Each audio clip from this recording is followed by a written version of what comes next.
Welcome to Mind Crime Liberty Show with me, Swithin Dobson, and him, Tim Patton.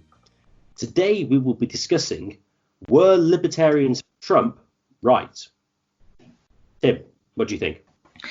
All right, so Trump's election in 2016 was a pivotal point in libertarianism in the United States and to a certain extent abroad, because up to the lead up we had the Ron Paul movement in 2008 and 2012 we had the Ron Paul movement again to a certain extent. And a lot of people wonder where that went, and to a large extent I think it went into the Trump movement, for better or for worse. And one of the first persons to pick this up was Walter Block. And Walter Block had the Libertarians for Trump. I'd like to do an update on how right was Walter Block and the Libertarians for Trump. Walter Block at the Soho Forum in 2016 November had an excellent debate with Nick Gillespie. I thought both of them were capable defenders of some form of big tent libertarianism. I'm not one of those people who want to kick Gillespie out of the camp, and I think both of them were good defenders of it. Gillespie will defend things like school choice and homeschooling. So although Gillespie might be a minarchist, a liberal libertarian, he still is an effective libertarian on certain issues which might be culturally problematic from other points of views. And as far as the debate itself, the debate was pivotal because it made me go from liking Trump enough as a cultural guy to thinking he'd be okay as president. The fact that Walter Block made a stand in public about supporting it, because I was somewhat on the fence about doing it. I'm to a certain extent a classical liberal, maybe an anarchist of the right or anarchist libertarian, but I am somewhat of a classical liberal libertarian. So Walter Block making a public stand made it more okay for me to go out and vote for Trump in a swing state, and that was basically one of Walter Block's thesis in his public debate with Nick Gillespie. So one of Walter Block's joke was, "How's your wife? Compared to what?" And then, I mean, that's the whole point about politics. So Walter Block has the story of, like, this is Walter Block's justification for voting. He said, you have a slave master, and we're the slaves. So you have overseer A and overseer B. Overseer A is going to beat you 10 times a day, and overseer B 1 time. So his logic is B is clearly better, the one who only does it once. That's also the same logic that people like Noam Chomsky and occasionally Glenn Greenwald will use to justify supporting Joe Biden or Hillary Clinton. But in my opinion, they've been extremely spot on. So this is where my update on the Libertarians for Trump movement. There's no scenario where I'd prefer Jeb Bush or Hillary Clinton to be president of the biggest economy in the world and commander-in-chief. So those are Jeb Bush was probably the likely candidate. Ted Cruz or Rand Paul. Now we're getting into more complicated territory, but I'm going to first hit the bigger likely candidates. So Clinton and Bush. When the Syria White Helmets gas attack occurred a while back, which may or may not have occurred, there was a huge push for Trump to bomb. And there was also another related incident back in Syria where there was a Bush to bomb.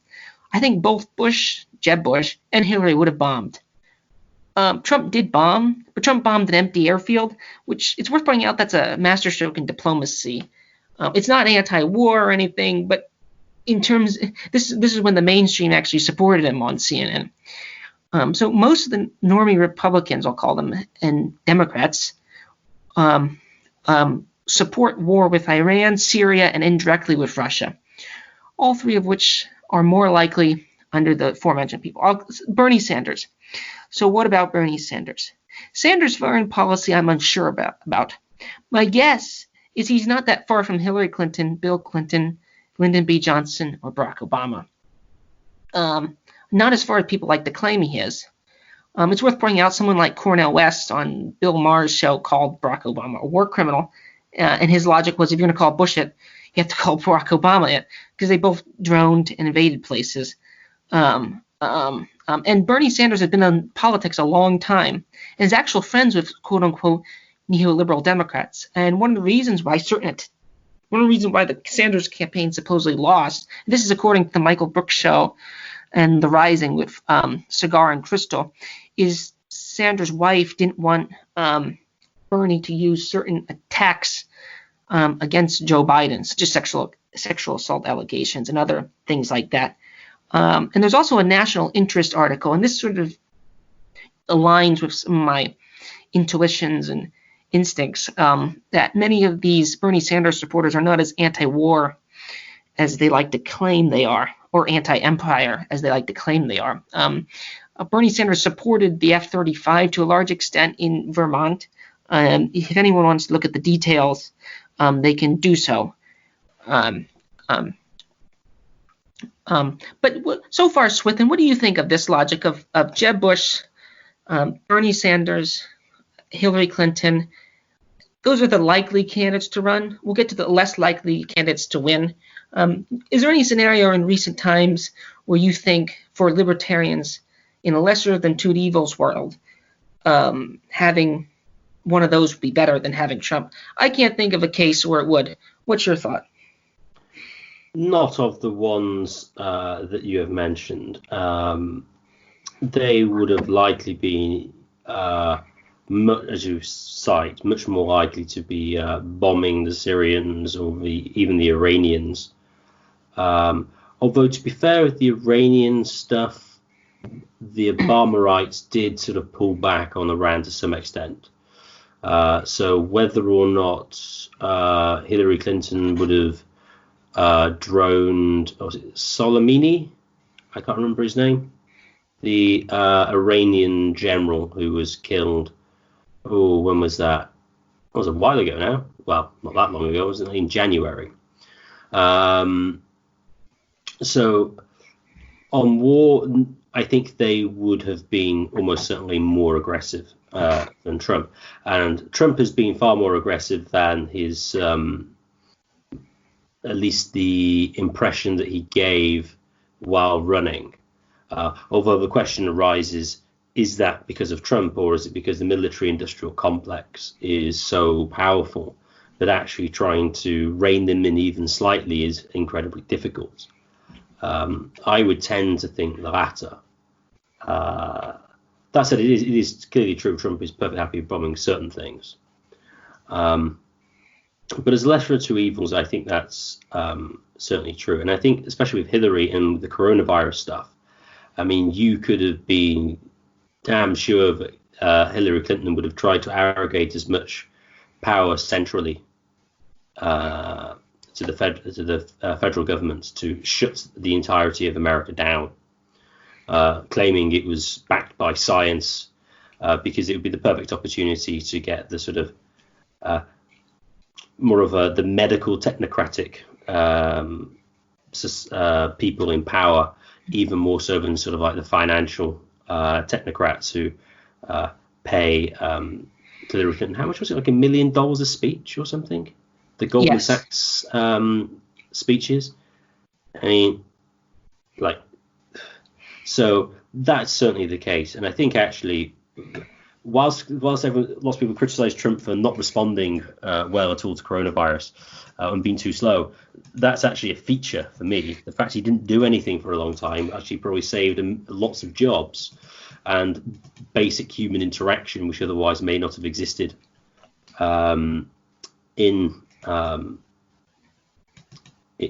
the US at that point. So I think Trump, as much as any of the likely candidates, is probably one of the best guys you could possibly have had, given the coronavirus stuff, which I think it could well be a watershed moment for increased state power.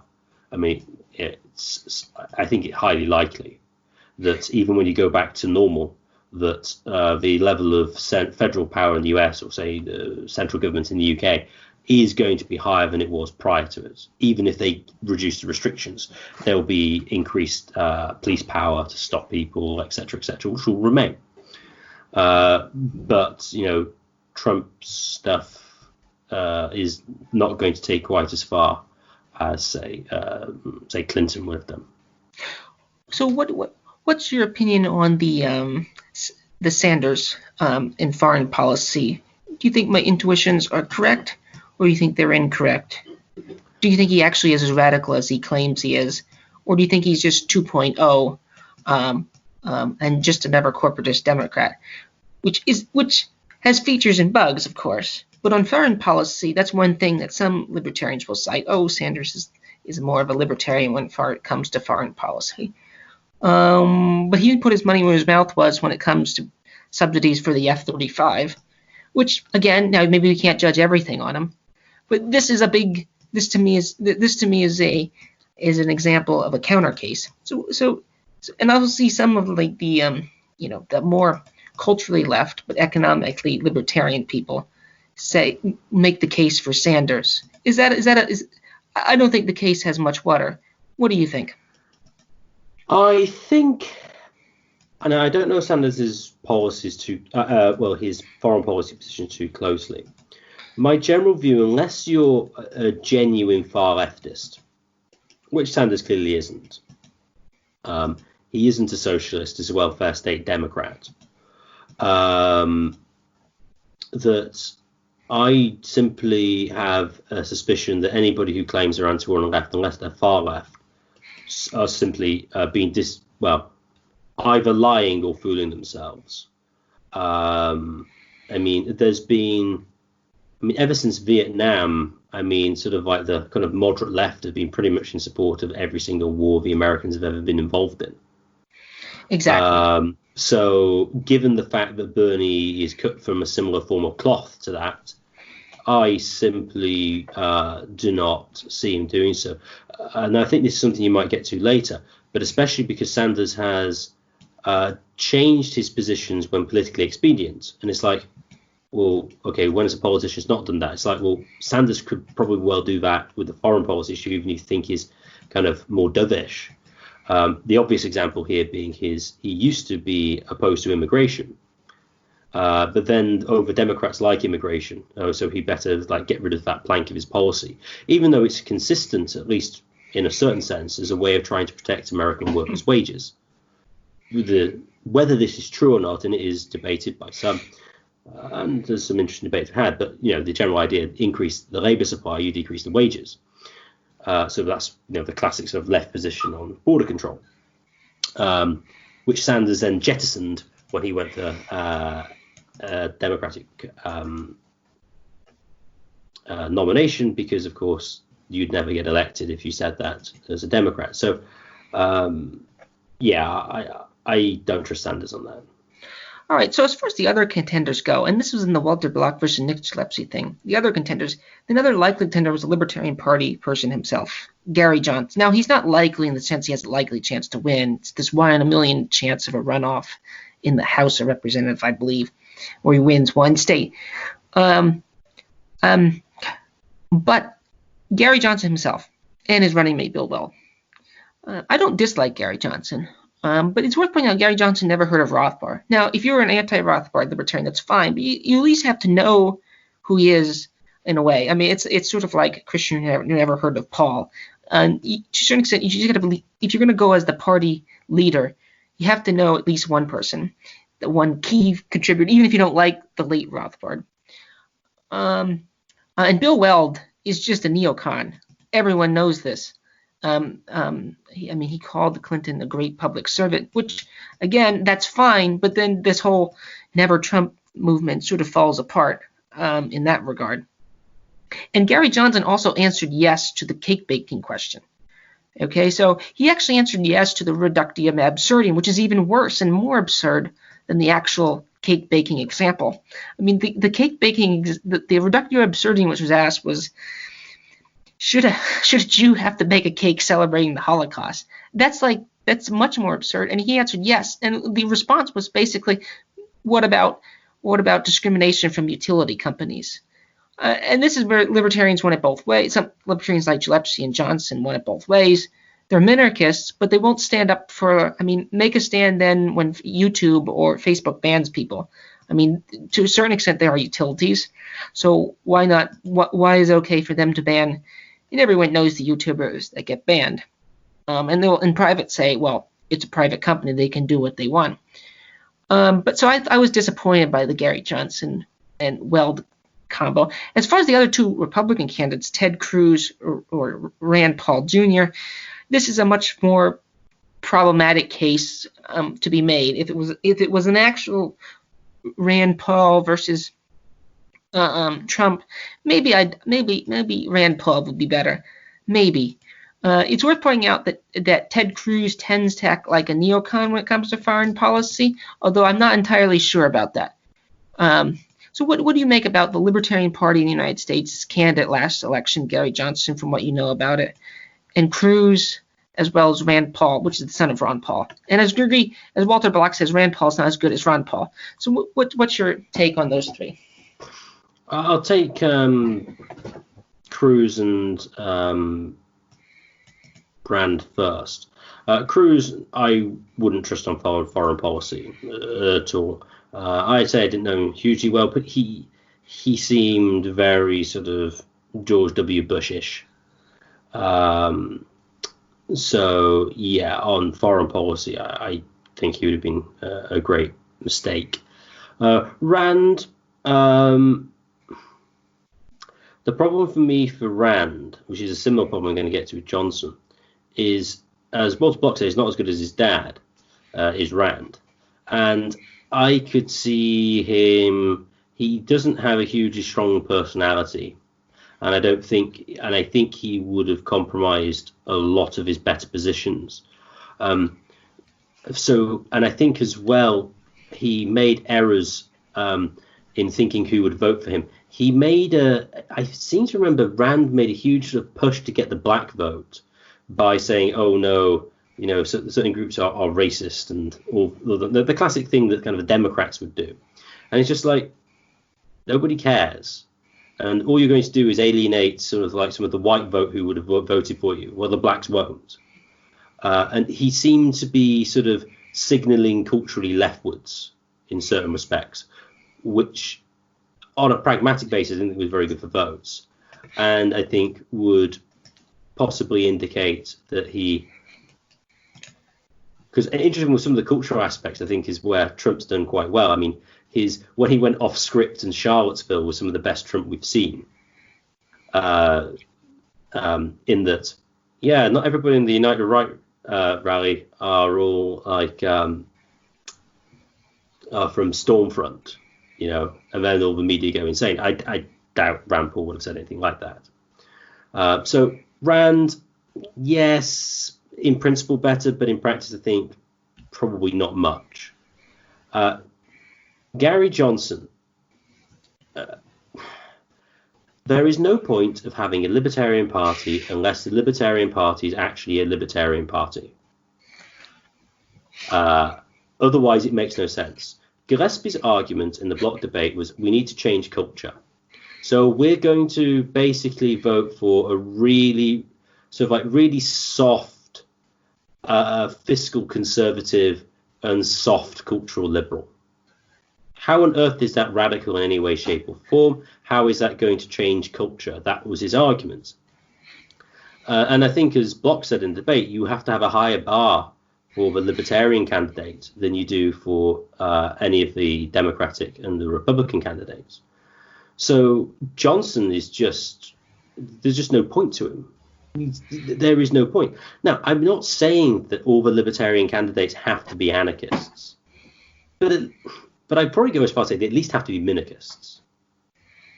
And they at least have to, and I'm going to just cut in here, and they at least have to understand the arguments, at least to make a case for minarchy. I mean, a lot of the Randians, by Ayn Randians, can make a pretty strong case, and I'll throw up the big flag tent of olive branch, extend them and put them under one tent, even though they might be warmongers to a certain extent. I'll throw up an olive branch to them. But yeah, there's no point in the Libertarian Party if you're going to run such a lukewarm message, which we're going to circle back to culture. And this is where I think Trump actually makes a stand on what culture is, more so than a cultural change. And this is where I think people like Gillespie and Johnson end up, for better or for worse, being, to a certain extent, in a bizarre way, cultural conservatives. I'm going to read a comment that was made a while back on a radio show. This is about Trump's Trump's clubs or casinos, his clubs in Florida. When Donald opened his club in Palm Beach called Mar-a-Lago, he insisted on accepting Jews and blacks, even though other clubs in Palm Beach to this day discriminate against them. The old guard in Palm Beach was outraged that Don would accept them. So that's the real Donald Trump that I know. And when I read a statement like this, is the above statement a feature or a bug for people who identify as liberals? It might be a bug for, like, you say Albert Mohler or some some cultural conservative like Roger Scruton or somebody like that. But it's worth pointing out, this to me is where the cultural liberals like Gillespie and Gary Johnson can't really have it both ways. I mean, if you want to call Trump a decadent, unchristian or whatever, doesn't follow the traditional view on marriage, that's fine. But isn't that the whole point of what Gillespie and Gary Johnson want to overthrow? I mean, and again, this is where most never-Trumpers just seem to have no position. They critique marriage as being not they critique all forms of marriage other than egalitarian marriage, and even then they're dodgy about this. And even dodgy about this as being kind of like the patriarchy or something like that. So I mean, and as far as Melania is concerned, when the whole tape about locker room talk and the Stormy Daniels situation came out, most people aren't in a position to make this criticism, other than people like an Albert Mohler or some Roger Scruton. So in this regard, it's like a performative contradiction, because they don't think marriage is worthy, or blatant hypocrisy. And this is where you get like people who supported Bill Clinton in the 1990s now suddenly outraged about public morality. And this is where I'm going to circle back to culture. To me, people like Gillespie and Johnson can't have it both ways. So what are your thoughts on my thoughts and on the whole culture issue regarding Trump? No, I don't know if there's that many of them. But the most consistent never-Trumper position would be somebody who held to traditional morality with respect to marriage, but also was an open borders type. That would be sort of like the most consistent. And so in some of the Christian circles have done that. Now, it is true in his own personal, because this is the argument the sort of the never-Trumpers have made. Oh, yes, it might be the case that Donald Trump did this with his own clubs. Oh, no, but he's mean against the Mexicans, amongst other things. But when it comes to, but a lot of the time, the never-Trumper type people will go and focus on character. Oh, what a bad character this guy is. Well, I think it was his daughter who said the only color Donald Trump sees is green, which seems to be entirely accurate. I think Donald Trump's opposition to, say, immigration, at least even though it's not really quite that strong, I think is mostly an economic one in his mind more than anything else. Yes, there's certain, and I think he might also think that illegal immigration tends to increase the level of criminality, rightly or wrongly. Whether that's true or not is another question. But that's certainly believed by lots of legally immigrated Mexicans, that they think that the other Mexicans should follow the same procedures that they did. So I think what it highlights, though, is a hierarchy in the never-Trumpers, particularly amongst the sort of left libertarians who despise Trump. It's kind of a hierarchy of important issues, of which basically the left libertarians put race and related immigration much higher than they do with marriage, which is interesting because you think sort of like sexual permissiveness would actually rank up higher in their sort of hierarchy of values, but actually it would seem to be that at least looking as if one is not racist or taking anything other than, well, all humans are human, there's no other relevant difference, and America can have as many different people from different walks of life from different parts of the world come in any number and won't change the culture because they'll be assimilated. I think that's what it seems to be the case in sort of Gillespie and sort of Johnson and Jeffrey Tucker. With that said, of course, it might just be a rhetorical strategy. They may be disingenuous. Maybe they think sexual permissiveness is actually more important than being nice to the blacks or the Jews. And maybe they just dislike Trump because of his personality, which is entirely possible. They just have a visceral hatred of the way he is, because a lot of the left libertarians are kind of weenie people. And, to be fair, Gillespie wouldn't seem as sort of weenie as he could have been. And they might just dislike Trump on a personal, on sort of like on a sort of intuitive level that I wouldn't like to be his friend. Yeah, exactly. I'm perfectly fine with that kind of argument, but there's a certain extent where I find if I made if I took a circle, a pie chart, all never Trumpers, and then of libertarian Trumpers, ask them why they actually dislike them. If you're going to say character, my question is what precisely is about his character, or and it will oftentimes cite. If you're going to cite Stormy Daniels or the fact or these things, this is a rather strange thing to be making for Nick Gillespie. I just find that rather strange. Again, it's fine insofar as it's fine, but this sort of to me, then you're not willing to accept the consequences of liberalism. Now this may be liberalism run amok, but in this regard, this is one of the seeds of this, so you should have to accept it. So I'm going to move on to another issue here that I thought Trump is either right or he's just more honest about, and that's immigration. So it's worth pointing out that a while back, Bernie Sanders was opposed to immigration, something that Mises Online pointed out, something that was pointed out to him. I mean, he called it a Koch brothers conspiracy. Which again, as libertarians, I'm not sure if is that a good thing or is that a bad thing. It's rather hard to know if he calls it a Koch brothers conspiracy.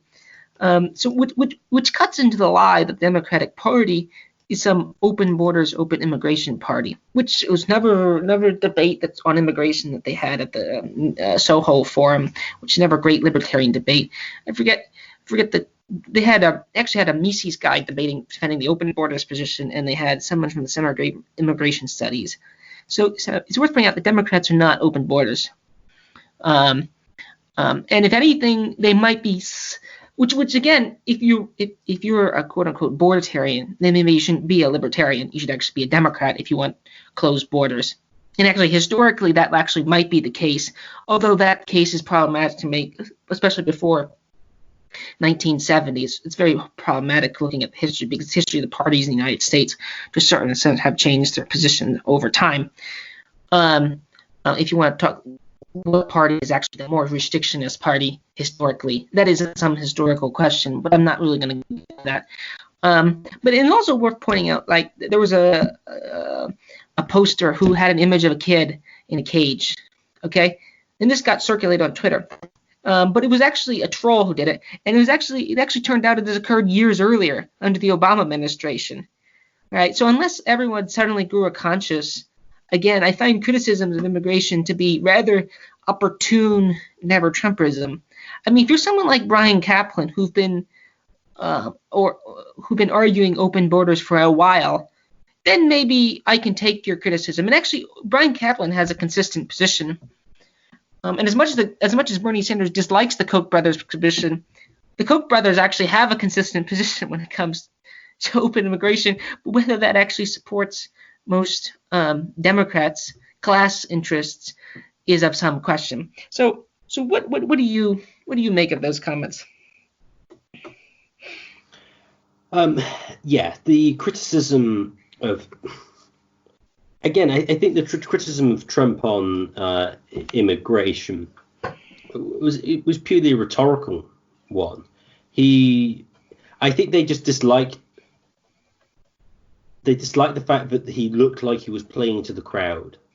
He wasn't making sort of boring arguments as to how it will affect GDP and actually, we should restrict it. And then all the restriction, so the people with restrictions go, yes, this is a good way of doing it.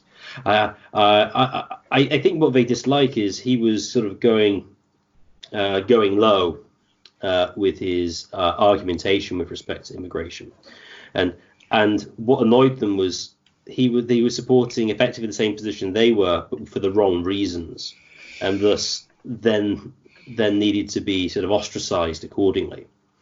I think that's largely it, because Obama, I think, didn't Obama actually said, look how great I've done at reducing illegal immigration at one point. I'm pretty sure he did that. And some of the deportation levels were higher than they were, at least per sort of attempted legal immigration was actually higher than it was under George W. Bush. So again, I think most of the criticism, now obviously Kaplan and Jeffrey Tucker can perfectly legitimately criticize Trump on this, although I don't know about Hillary Clinton, but I don't remember her being a full-blooded open border type, at least not until recently. If she was, I missed that. I totally exactly. Well, exactly. So it's like, well, what are you going to do? It's like, oh no, he's emboldening racists. I mean, it just seems to be that people who dislike him, all they care about is symbolism. It's he's on the wrong team. He's mean. He appeals to the lowest common denominator. We don't like that, even though he has the same policies we do. We package them in the right way. That's what it seems to be primarily, is they just dislike him, and because they have an intuitive sense that they dislike him for a particular reason, then they try and create a case against him. Now, this isn't true of everybody, but the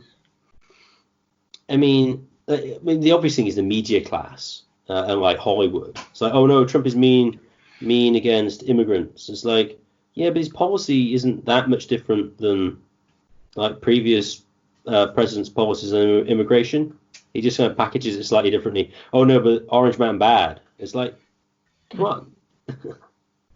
Yeah, and I want to get to the wall, the symbolism in the wall, and I call this the wall paradox. All right, the wall either works or it doesn't.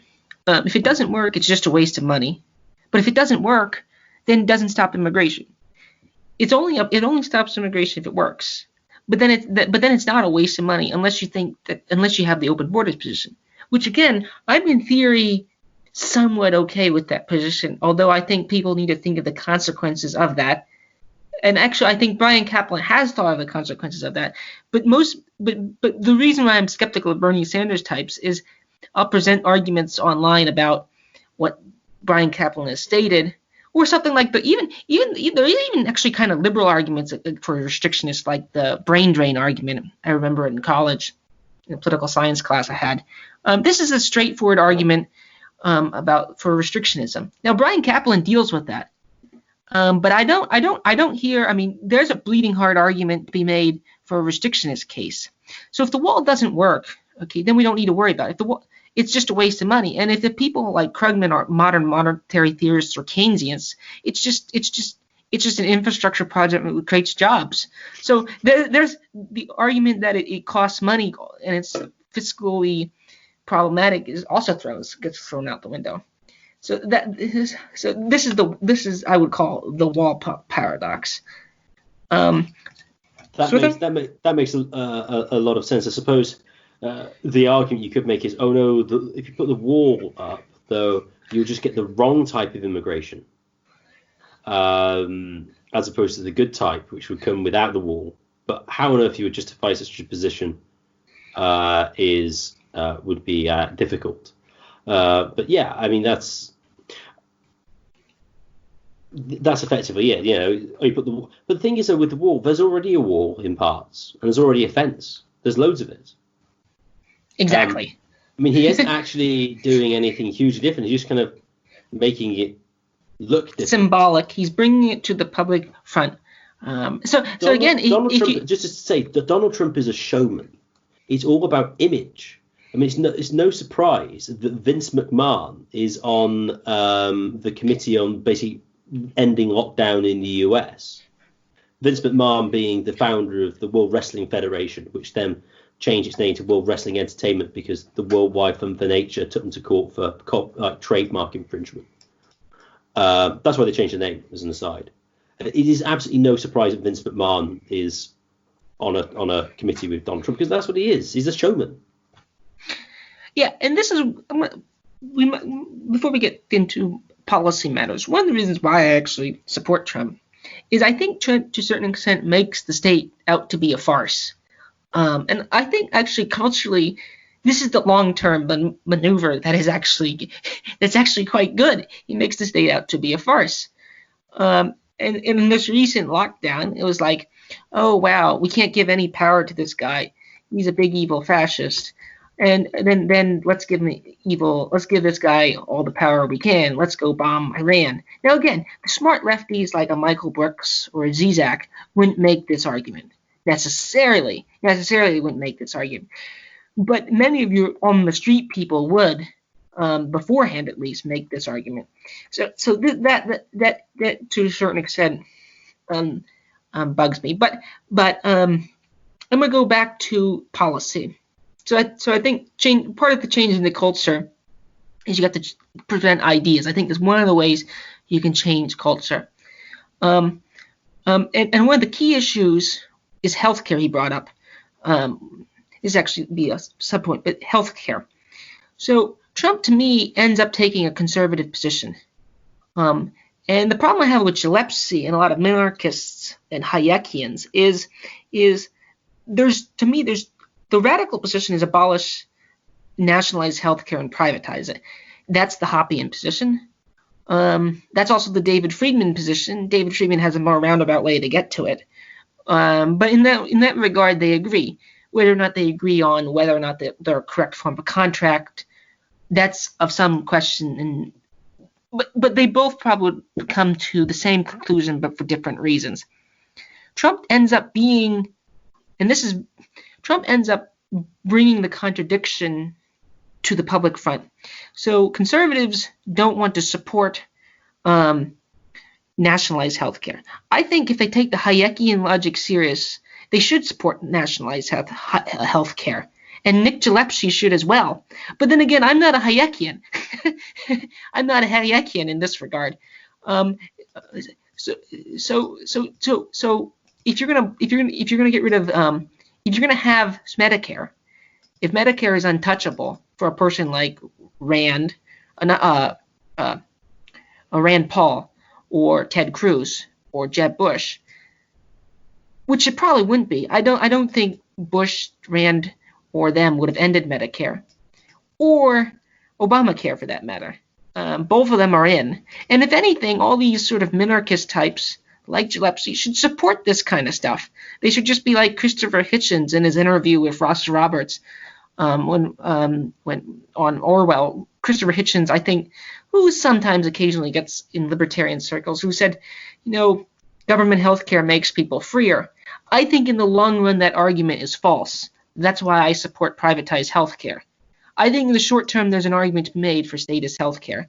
But in the long run, it just makes everyone poor, which is the Hoppian argument, which is the argument I take, and it's the Friedman argument as well, just more indirectly. So in this ground, the sort of between people, like a Ted Cruz or Rand Paul, won't give it away. And in the long run, they'll just sell out. In the long run, they'll probably just sell out, unless there's someone else to change the culture. And I don't see them changing the culture. And if anything, they should support this. So what do you think about that? Could you clarify as to why you think the Hayekian should support sort of single-payer healthcare? Hayek has a paragraph in The Road to Serfdom, I believe, where he says that they should that it wouldn't totally interfere with the argument. Restaurants can't be privatized, but you can have a currency monopoly. You can have healthcare. And you see a lot of smart lefties who get into arguments with the sort of libertarians on the internet who make this argument. Now, I think it's false. I think Hayek's wrong here. I think Hayek's wrong. I think Hayek should have become an anarchist and privatized the stuff. And I think a lot of the Burkean types should also become supporters of national health care. If you go into the weeds of the abortion debates, if you get your opponent to admit it's murder, one of the quick fallback positions they'll take is, I can't afford to have the child. That's one of the immediate fallback position. I think conservatives should say, I think it'd be reasonable for conservatives to say that it's okay to violate liberty. The same justification they'll use for a draft for national defense. It's okay to violate liberty and take 10% or whatever percent of your money to create a national health service in the United States to pay for people to have children. I think that's the argument to make. I actually think that's the Burkean position now, because this is one of the historical points that I think the Burkeans get wrong. We didn't have large-scale health care before 1950, let alone in 1850. So if you want to go back to 1850, no one would get C-sections in 1850. No one would get cancer treatments. So the scale of health care has grown dramatically. So I think the revolutionary position is the free market position, to have it done by, if you can't afford it, you can't pay for it. That's the free market position. So that's a clarification. I think the Burkean conservatives and the people like Gillespie has no trouble with a welfare state. And when Gillespie, the trouble with Gillespie is when he gets into a debate with someone from Jacobin magazine, that's where they'll push him on. That's the opening where they push him on, and then you slowly start sneaking in education. You start sneaking in all sorts of things. That's where he goes wrong. So that's my outlined argument, more clarified. Does that clear it up? So your essential argument is that because they don't really have a hugely consistent position, then, if it looks as though, you'll be able to get some socially useful outcomes by having single payer healthcare, then that's what they should support, even if it doesn't work with the base. Correct. Okay. With Trump though on healthcare, I mean, Trump could be a culturally changing figure, although I don't think that's going to be the case with respect to healthcare. I mean, he said he will replace Obamacare, and then he kind of didn't. I can't remember what fudge he came up with. Again, it was all sort of symbolic. So I don't think he'd change the culture on that. What can he change the culture on is a more interesting question.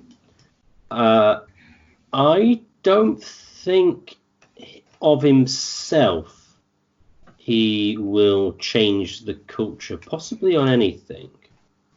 But what I do think he will do, or has done, is embolden people who could do so. Just because of his rhetoric and his style. Immigration, for one matter, he could change it. To some extent, he could eventually change it on foreign policy with his very sort of strong America first, which he doesn't really follow as closely as he could. But as I said, that to what extent that's the military-industrial complex being incredibly powerful, and you can't really go against them to a large extent. That's a compelling sort of message to many voters. And so, if you could eventually get somebody who was a genuine American firster, well, kind of Ron Paul was, but after Trump, who kind of trailblazed that position in recent years, then that could certainly play a part. So I think primarily probably foreign policy and immigration are probably the two that he would make the biggest impact on. But I don't think he himself will actually do it. But I think he could do it. Not he could do it, but it could happen following him. Yeah, I think Trump opens up spaces, and that's to a certain extent my argument about healthcare. Trump opens up spaces in a way that maybe Rand Paul would have opened up a space, but I don't see a Ted Cruz or Jeb Bush opening up space. And on issues like one of the things I'm to a certain extent when it comes to free healthcare. For better or worse, I'm a fatalist. I think it'll eventually happen in the United States, as it already happened in Britain. For better or for worse. So, which in certain ways is great. In certain long-term ways, it's terrible. Then the long term, if you want to talk about the long term is the terrible thing. So Trump either does the thing, he either just owns up and does it, so it'll just be Trump care, or he'll open up the space for radical change, or he'll delay things. So those are my three. That was just to summarize that. And as far as cultural change, I thought Nick Schlepsky's argument for the Libertarian Party was so weak, which is one of the reasons why I ended up voting for Trump. Do you have any more insight on that, Swithin? On the cultural change aspect. Mm-hmm. And why Nick Schlepsky's argument, somewhat outlined there, failed. Now, I think Nick Schlepsky makes a good case that he makes. Nick Schlepsky's Reason magazine, I don't think is worthless. I'm not saying that. I would never say that. But I think the Never Trump Libertarians failed quite mightily. If they wanted to make it about policy, that'd be great. But they ended up making it about character. And then when it came to character, they would either be, as you'd say, I forget the word you used, but they wouldn't own up to it, and they wouldn't clarify their position. So, what are your thoughts with them? To repeat what I said before, cultural change. Well, put it this way: Clinton would have had no cultural change in any opposite direction. It would have been progressive left technocracy, just increasing and consolidating its power base. As I said, Gary Johnson would have changed no culture whatsoever, because, as I said, he's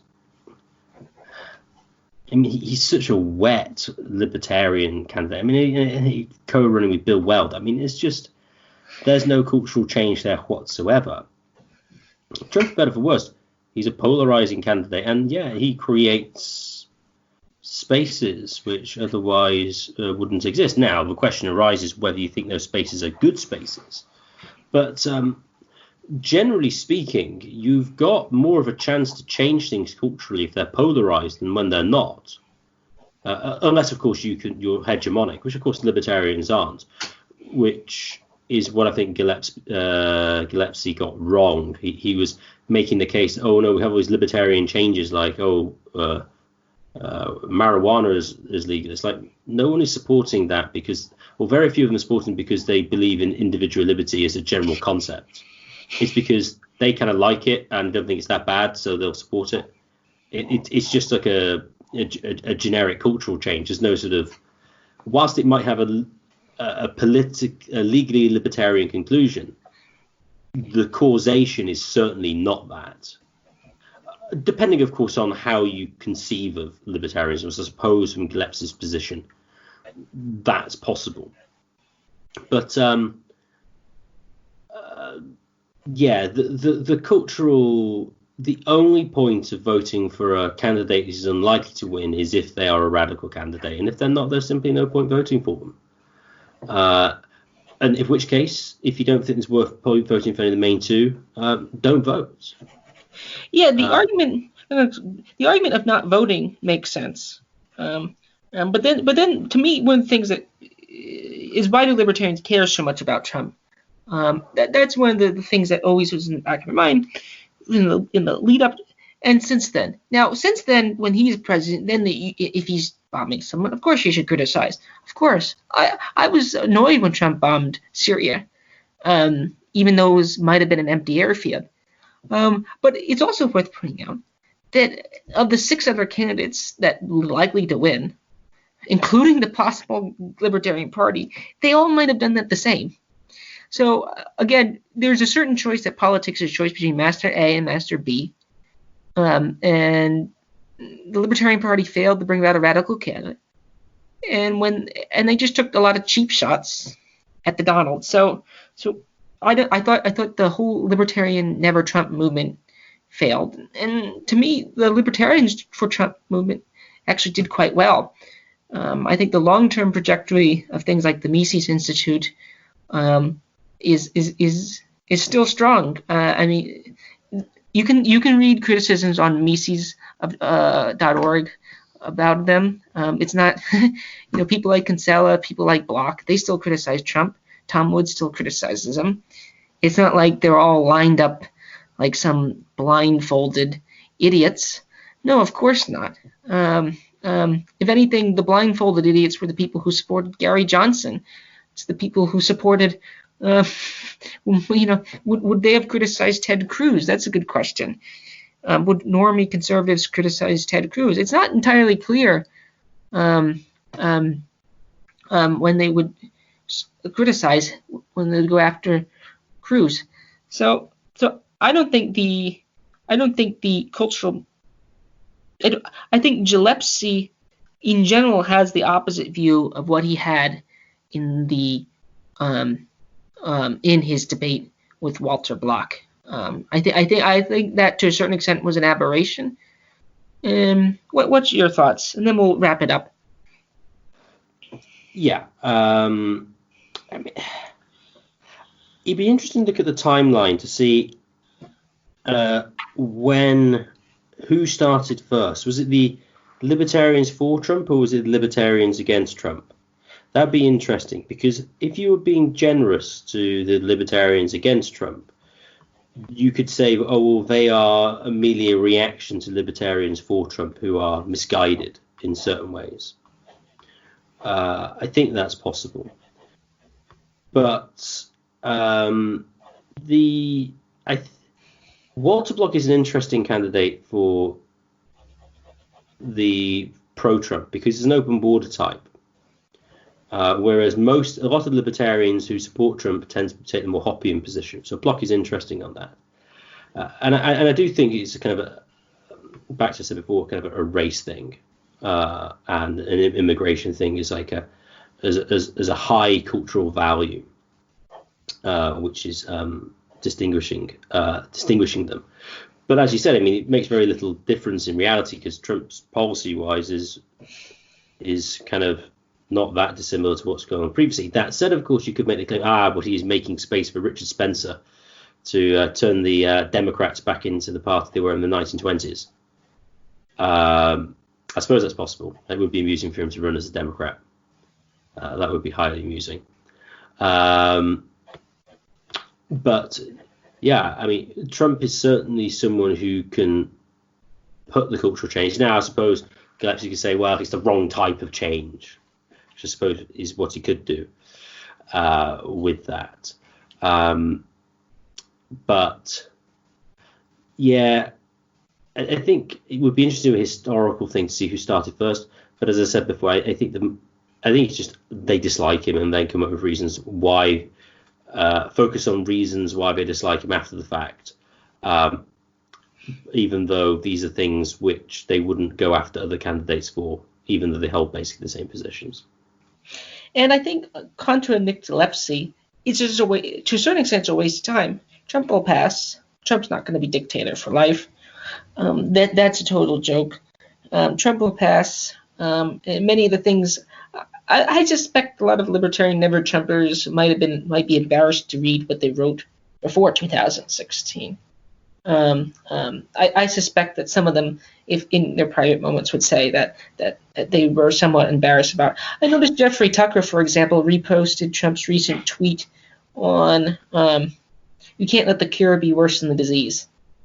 I was like, wow, Jeffrey Tucker reposted that. The Jeffrey Tucker of 4 years ago, probably wouldn't be seen caught dead reposting that. This is an anti-fascist event. Yes, it wouldn't be caught dead doing that. So well, this has been great. If you want to wrap this up with any last words here on what you thoughts, and we'll get going. All I would say is if you'd like to get in touch with us with any comments about the show or any topics you would like to cover, please contact us on mindcrimelibertyshow@gmail.com. That's mindcrimelibertyshow@gmail.com. And if you found this interesting, please share it on Facebook or on Instagram. I don't know if you can do it on Instagram, on Twitter, or any other places where you can share things. Like us on YouTube and subscribe, because the more subscribers we get, the higher in the rankings we come, and you're helping other people to enjoy the things that you enjoy, assuming you do.